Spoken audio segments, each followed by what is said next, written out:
Informasi pertama kami di Kompas Petang, 12 orang jadi korban kebakaran ruko toko bingkai di Jalan Mampang Perapatan Raya, Jakarta Selatan. 7 diantaranya meninggal dunia.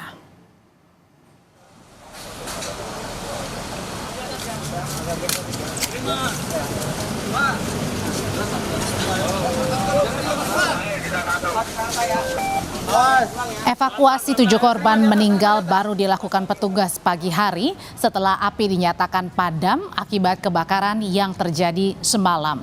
7 korban meninggal ditemukan di dalam satu ruangan di lantai 2. Sementara untuk 5 korban luka sudah mendapatkan perawatan dan dirujuk ke beberapa rumah sakit. Kebakaran, saudara, mengakibatkan kemacetan panjang di sekitar jalan raya. Ledakan gitu nggak ada ya, Kak? Apa? Ledakan Ada gitu. sih, ngedenger ledakan.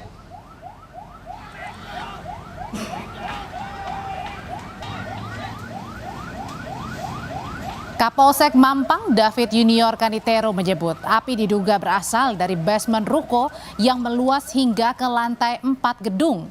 Kepada polisi, salah satu saksi yang berhasil selamat bercerita sebelum kejadian karyawan toko menyemprot kayu menggunakan bensin untuk menghilangkan rayap bingkai di lantai basement.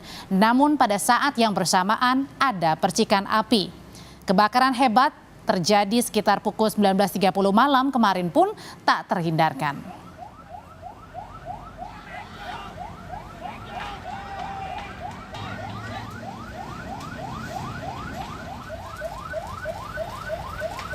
Saksi melihat api muncul. Basement ini merupakan tempat kerja dari para karyawan, yang mana karyawan ada memotong kayu untuk frame di situ.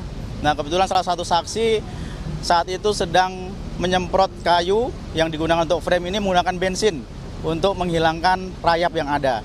Nah, setelah itu ternyata ada percikan api yang menyebabkan kebakaran pada bangunan tersebut. 7 jenazah korban kebakaran yang diduga satu keluarga pemilik ruko beserta asisten rumah tangga ini dibawa ke Rumah Sakit Polri Kramat Jati, Jakarta Timur untuk diidentifikasi. Keluarga korban tak kuasa menahan tangis melihat keluarganya meninggal di dalam ruko akibat kebakaran. Para korban memiliki luka bakar hingga mencapai 100% sehingga pihak rumah sakit meminta kepada masyarakat yang merasa anggota keluarganya jadi korban kebakaran bisa mendatangi posko antemortem Rumah Sakit Polri.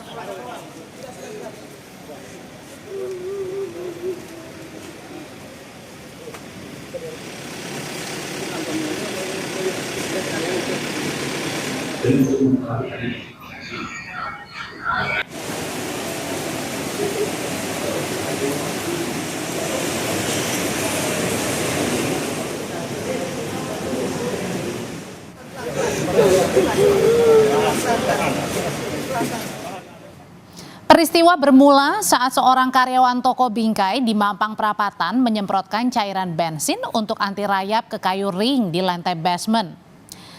Di saat bersamaan karyawan lainnya sedang memotong kayu dan memperbaiki kompresor dekat area penyemprotan.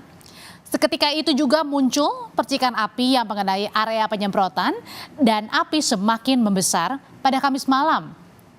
Kebakaran toko bingkai dilaporkan Kamis malam pukul 19:24 waktu Indonesia Barat.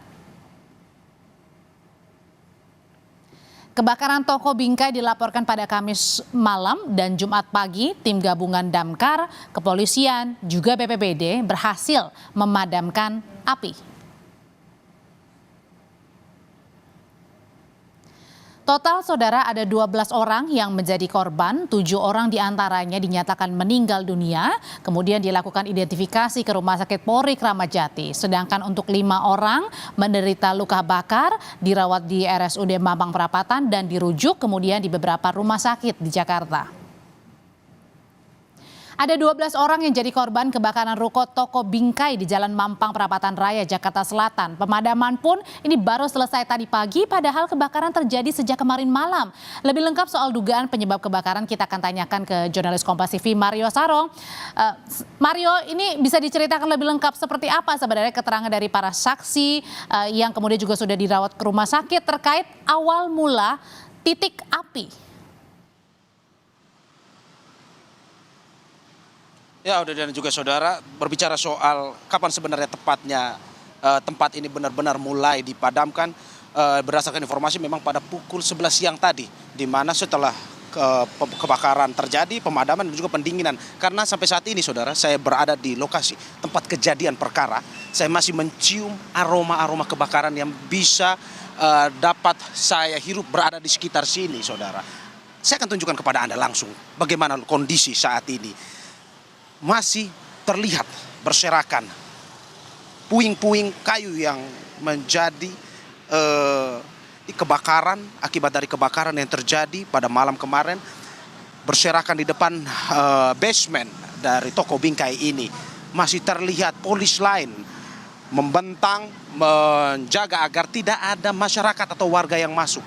Saya saat ini posisi berada di samping dari gedung yang terbakar. Saya akan memperlihatkan kepada Anda 3 lantai saudara, ruko ini berdiri, dan di lantai 2 tempat 7 korban yang meninggal itu berada. Ini kameramen saya, Febri James, akan menyorot kepada Anda lantai 2, tempat di mana para 7 korban jiwa ini yang terperangkap. Dan saudara, itu Anda bisa melihat di visual Anda, ada teralis di mana itu membatasi, menghalangi para korban untuk bisa keluar di saat kebakaran itu terjadi. Saya akan ceritakan sedikit bagaimana kronologisnya. Seperti Anda sudah dengarkan bahwa ada percikan api akibat dari pegawai yang memotong kayu bertemu dengan bensin yang saat itu disiramkan ke kayu untuk mengusir rayap. Tetapi akhirnya singkat cerita membuat api menjadi besar, membuat kebakaran di lantai basement, dan pada akhirnya melahap habis ruko ini. Sebenarnya saudara, tidak hanya 7 orang. Saat itu dari kejadian yang kami dengar dari cerita saksi yang berada di warga yang ada di sekitar sini mengatakan bahwa ada 9 sebenarnya yang terjebak api tersebut. Saat itu ada 9 orang. Namun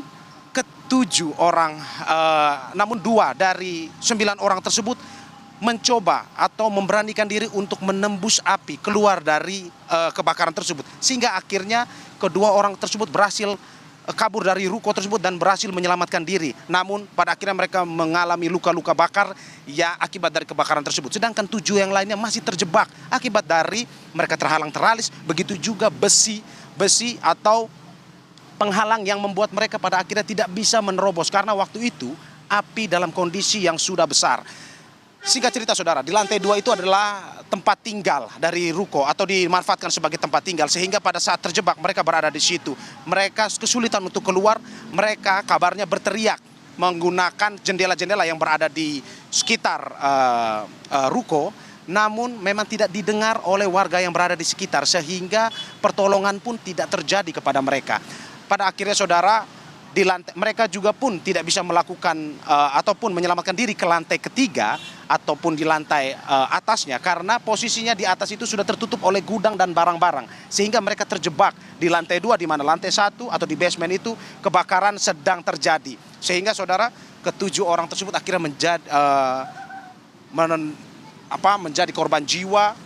Mereka akhirnya terjebak dalam kebakaran tersebut dan pada akhirnya meninggal akibat kebakaran tersebut. Itu yang bisa saya ceritakan dari saksi yang bercerita tadi. Saya bertanya, ada juga petugas PPSU, ada juga warga yang kebetulan memang secara tidak langsung pada pukul 7 ketika kejadian kebakaran terjadi melihat langsung bagaimana kondisi kebakaran itu saudara. Dan saat ini saudara, polisi masih terus mengidentifikasi identitas dari ke-7 orang tersebut. Sampai saat ini kabarnya sudah hampir 100% identifikasi tersebut, karena saudara, polisi masih membutuhkan waktu lebih lama. Kenapa? Karena dari 7 orang tersebut mereka mengalami luka kebakaran stadium 4 di stage 4, atau dengan kata lain bahwa ini kebakarannya hampir mencapai 100%, sehingga polisi masih terus melakukan identifikasi, bahkan membutuhkan DNA, sehingga bagaimana polisi pada akhirnya untuk mengetahui siapa sebenarnya 7 dari korban jiwa tersebut. Seperti yang Anda tadi sudah dengarkan saudara, polisi saat ini membuka posko antemortem, di mana polisi selain melakukan pemeriksaan DNA, pengecekan DNA, polisi juga membutuhkan adanya keterangan dari kerabat, keluarga terkait dengan siapa untuk membantu identifikasi dari poli tersebut. Itu kondisi yang saat ini kami bisa gambarkan dan bisa laporkan kepada Anda bagaimana kondisi saat ini dan bagaimana perkembangan dari pencarian identifikasi yang lebih jelas dari pihak kepolisian. Kembali kepada Anda, Audrey. Jurnalis Kompas TV Mario Sarong yang sore hari ini begitu lengkap menggambarkan kepada kita bagaimana awal mula percikan api muncul dari kebakaran yang menewaskan 7 orang, 5 lainnya luka-luka. Terima kasih Mario Sarong dan Febri Jem.